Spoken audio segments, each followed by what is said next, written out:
Salam pembaharuan, saudara. Dikutip dari rionews.com dan Diswi.id, pendakwa Islam Ustadz Yahya Waloni menceritakan tentang pengalamannya selama mendekam di rutan Bareskrim Mabes Polri. Ustadz Yahya Waloni sempat ditahan setelah menyandang status sebagai tersangka dugaan kasus ujaran kebencian berdasarkan SARA. Kini Ustadz Yahya Waloni sudah dinyatakan bebas dari penjara pasca menjalani masa penahanan selama 6 bulan. Ustadz Yahya Waloni menyebut bahwa dirinya mendekam di dalam penjara bawah tanah yang ada di rutan Bareskrim Mabes Polri. Karena ada di ruangan bawah tanah, Ustadz Yahya Waloni mengaku dirinya sampai kesulitan untuk bisa melihat sinar matahari.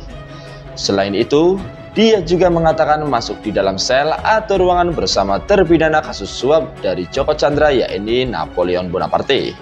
Tidak hanya Napoleon Bonaparte saja, tetapi sel tahanan Ustadz Yahya Waloni juga ternyata dekat dengan ruangan tersangka kasus kerumunan di Petamburan, yaitu Habib Rizik Syihab. Ustadz Yahya Waloni mengaku sempat begadang bareng Napoleon Bonaparte dan Habib Rizik Syihab sambil main kartu remi.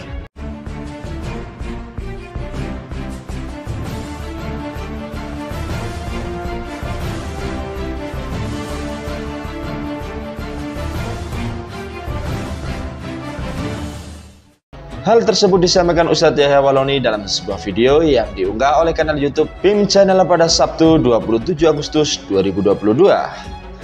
Habib Rizik di blok narkoba. Usai sholat isya kami bermain remi sampai dekat subuh.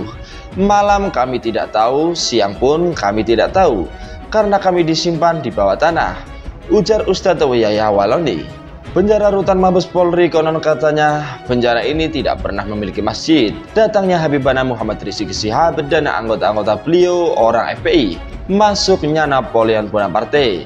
Mereka mendirikan 2 masjid, tuturnya menambahkan. Ustadz Yahya Waloni mengaku memiliki kegiatan yang sama seperti kehidupan normal di luar. Ia ini melakukan ceramah di dalam masjid dan buat mu'alaf seseorang. Baginya penjara sudah bukan lagi sebuah hukuman, tetapi menjadi suatu keberkahan tersendiri yang ia jalani seperti biasa. Jadi, kalau kita masuk penjara dan ada yang masuk penjara karena kejahatan, ada yang masuk penjara karena kesuliman, dan ada yang masuk penjara karena maksiat, insya Allah kami di penjara karena ridho dan kehendak Allah Subhanahu wa Ta'ala, papar Ustadz Waloni menambahkan. Setelah bebas, Ustadz Yahya Waloni mengaku kapok berdakwah dengan gaya yang sangat menggebu-gebu. Pendakwa berusia 51 tahun itu menyebut bahwa dirinya akan mengubah gaya berdakwahnya. Iya, tidak ada guna berdakwah menghina agama selain Islam. Stop, kata Ustadz Yahya Waloni dikutip dari kanal YouTube Deddy Corbuzier pada hari Rabu 16 Februari 2022. Ketika ditanya apakah dalam waktu dekat akan kembali berdakwah, Ustadz Yahya Waloni sebut dirinya akan istirahat dulu berdakwah. Kemungkinan pertengahan bulan-bulan ini saya baru akan ke Sumatera, paparnya. Dia berjanji akan menampilkan gaya berdakwah yang berbeda dari sebelumnya. Sekarang saya bilang ke anak istri bahwa kita berikan pengetahuan kepada masyarakat, jangan dikompor-komporin lagi, ujarnya. Jangan nanti kita ada cebong dan kampret. Berhenti sudah. Siapa lagi yang mau urus bangsa kita ini kalau bukan kita sendiri yang merawatnya, ucapnya ke Deddy Corbuzier. Kuasa hukum Imam Besar Habib Rizik Syihab, Aziz Yanuar Sarjan Hukum, membantah keras hoak dan fitnah yang beredar di beberapa laman media sosial bahwa Habib Rizik pernah begadang sambil main kartu remi bersama Yahya Waloni. Ya, Imam Besar Habib Rizik tidak pernah main kartu apapun selama di blok narkoba rutan Mabes Polri. Dan Imam Besar Habib Rizik Syihab beda blok dengan Yahya Waloni yang berada di blok Krimum, ujar Aziz kepada Fakta Terkini.info Senin 29 Agustus 2022 sore. Bohong, IPHRS dan Yahya Waloni beda blok kok. Main kartu dari mana? Jadi dipastikan berita terkait IPHRS main kartu dengan Yahya Waloni itu adalah hoax, ujar Habib Hanif bin Abdurrahman Alatas, menantu Habib Rizik kepada Fakta Terkini.info. Hingga kini belum diketahui apa motif sesungguhnya dari Ustadz Yahya Waloni dengan melontarkan bahwa Habib Rizik main kartu remi bersamanya di dalam sel.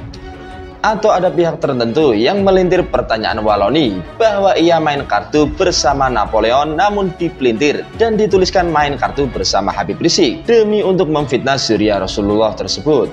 Jika melihat videonya, diduga kuat yang dimaksud Waloni main kartu dengannya itu adalah Napoleon, bukan Habib Rizik. Dan di situ Waloni cuma bilang bahwa kalau Habib Rizik adanya di blok narkoba. Jadi berbeda dengan blok dia yang satu ruangan dengan Napoleon. Namun web-web tertentu kemudian membuat framing jahat, kata pengacara Habib Rizik. Sebelumnya Yahya Waloni mengaku selnya dekat dengan ruangan tersangka kasus kerumunan di Petamburan, yaitu Habib Rizik Syihab, dan mengaku sempat begadang bareng Napoleon Bonaparte sambil main kartu remi. Hal tersebut disampaikan Yahya Waloni dalam sebuah video yang diunggah kanal YouTube PIM Channel pada Sabtu 27 Agustus 2022. Bagaimana menurut pendapat Anda saudara? Apakah benar perkataan Ustadz Yahya Waloni tersebut bahwa Habib Rizik main kartu remi bareng bersama Ustadz Yahya Waloni?